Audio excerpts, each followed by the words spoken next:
Alright, homies, what is up? It's the Tominator. Today I've got something a little different in store for you. I don't normally make speculation videos like this. I don't know, this seems something more like what Nick might do. No offense, but I love your channel.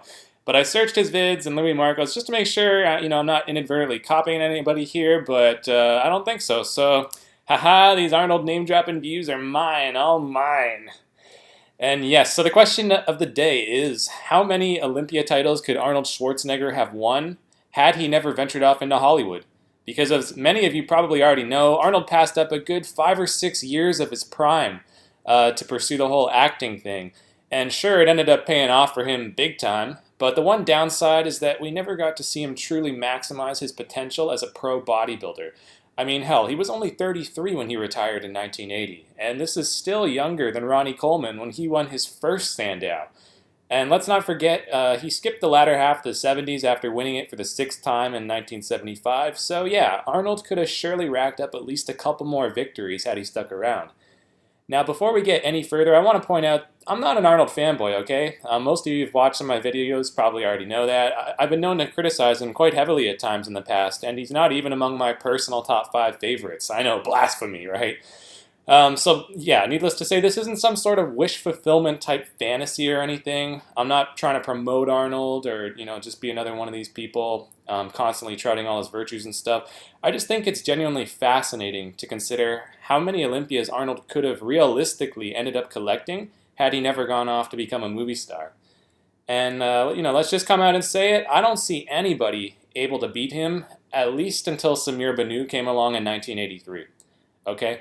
And even then, while I don't think any version of the Oak would be able to take on Samir in the back poses, who's to say Arnold's name and charismatic persona wouldn't have gifted him the win anyway? We all know the politics are real in the IFBB, especially at the Olympia, so that sort of thing goes a long way with the judges. I mean, look, the ladies love him, everybody loves the Oak. So yeah, by my reckoning, that's a winning streak spanning from 1970 all the way to 1982 at least, for 13 Sandows in total. 13 fucking Sandows, guys. That completely eclipses the current record of 8, held jointly by Lee Haney and Ronnie Coleman. So that's a number that I don't even see Phil Heath ever approaching. But before we get ahead of ourselves, let's just kind of rewind here, go through this thing year by year to see which other champions Arnold would have to overcome. And then you can tell me if this guesstimate is legit or if I'm full of shit. So, after Arnold left for the first time in 1976, his old pal Franco Columbu finally had his chance to shine. Now, Franco might have been pretty badass this year. Based on these pics right here, he looked jacked as hell, just massive, packing thick muscle all over that frame. And he has a couple of notable features in his favor for sure, namely the low flaring lats that give him that signature bat wing look. That alone would put him ahead in both lat spread poses, I think. His pecs also had a thickness to rival Arnold's own, plus he had that impressive split in them.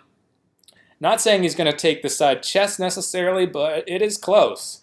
But the problem for Franco, as this comparison clearly illustrates, is that he's simply too short, and Arnold literally dwarfs him.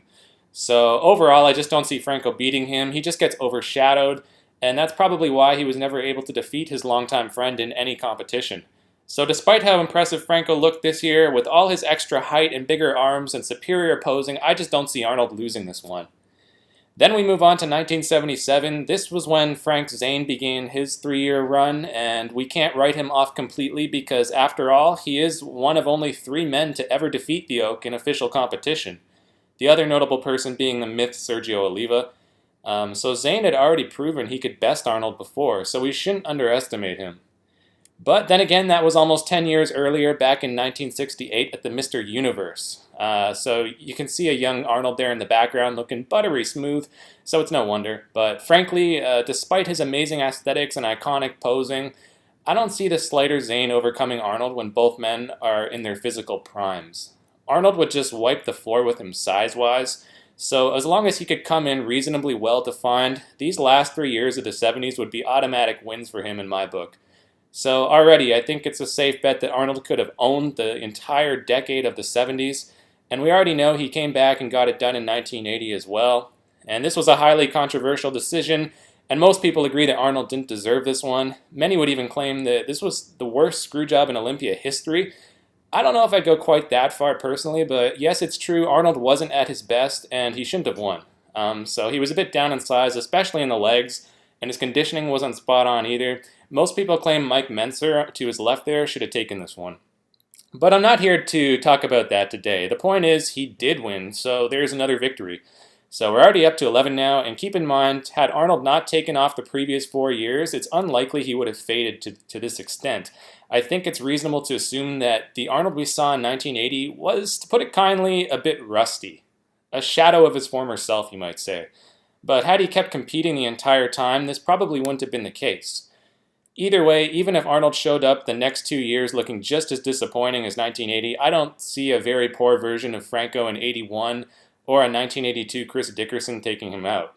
Neither one of these physiques were very good by Mr. Olympias standards. In fact, I would argue that they were probably the two most unimpressive Mr. Olympias we ever had. It's not that they were terrible per se, they were just both very underwhelming. So Arnold could have captured 2 more right there, I think, and we're up to a staggering 13 titles now.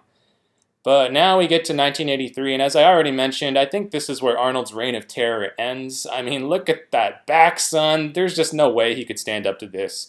True, that's Frank Zane getting dusted here, but let's be honest, the Oak wouldn't fare much better. If contests are won from the back, then Arnold's not winning this one. He'd be hard-pressed in the leg department, too. Maybe if he came, with his beefier 1974 form, but as we see here in 1975, the thighs are too skinny and just not up to par. The only conceivable way Arnold beats this miracle incarnation of Samir Banu is through pure political fuckduttery. And given the Olympia contest track record, that's still a very real possibility, so never say never. Either way, though, by the time Lee Haney rolls around, I'd say it's all over. But for the sake of fairness and objectivity, let's just say that no, Arnold finally loses to Samir in 83 and his streak ends there. That's still the most Olympia victories by a huge margin.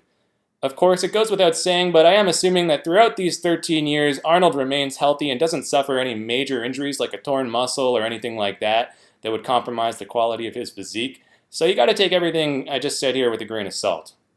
But anyway, let me know your thoughts in the comments below. How many titles do you think Arnold could have ultimately collected if he hadn't gotten into showbiz? Do you agree with my assertion, or would you say some other number is more likely? Hope you enjoyed this one, guys. It was just meant to, be a fun little what-if video to make you think and get some discussion rolling. But as always, feel free to leave a like and subscribe for more. And until next time, I'm the Tominator signing off, and in the famous words of this man, I'll be back.